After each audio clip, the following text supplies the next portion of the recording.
I'm John Barboza from Life Enriching Hypnosis, and you are watching Hypnotism 101. With hypnosis, there are several depths that a person can enter, and the reason for guiding a person into these depths plays a significant role in helping a client overcome certain issues that interfere with their daily life. Issues like sleep deprivation, nervousness, stress, and smoking. There are a few models, such as the Davis-Husband model, that list 30 levels, depths, or stages, and the Lacron model, which names 50 levels that a person can go into.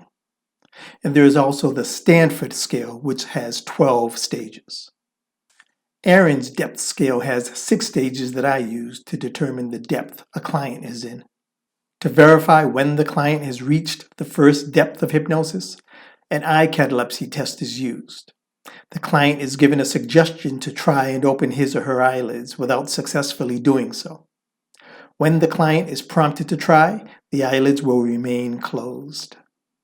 To establish if the client is in the second stage, suggestions to try to bend their extended arm while failing to do so are given.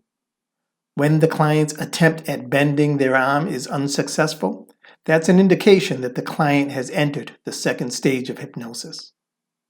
The third stage consists of smell and taste changes, where the client is given a suggestion to smell their favorite perfume as they take a whiff of a tube of water.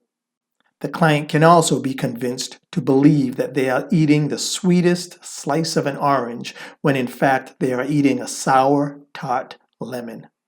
With stage 4, amnesia can occur, where the client can't remember their dog's name, or the suggestion of analgesia can be given where the client doesn't experience pain. Stage 5 consists of visual, auditory, and kinesthetic positive hallucinations, where a client sees, hears, or feels something that isn't there, such as a cell phone resting on their lap, ringing and vibrating.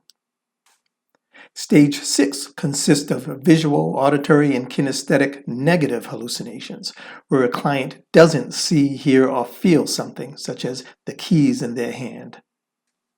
So, what is the importance of these depths? Why are they used?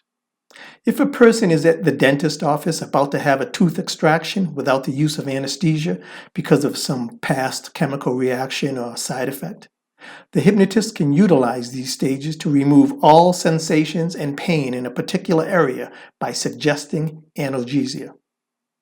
We use this depth system in order to navigate and know where a person is in hypnosis, so that certain things such as surgery, regression, and the suggestion for amnesia can take place. If I remove a number from the numerical system and then emerge you from hypnosis and have you count, if you still count without using the number that was taken away, most likely the other positive suggestions for change that were given to you while hypnotized will also stick, and the changes for your betterment will presumably also occur. I'm John Barboza, and this is Hypnotism 101.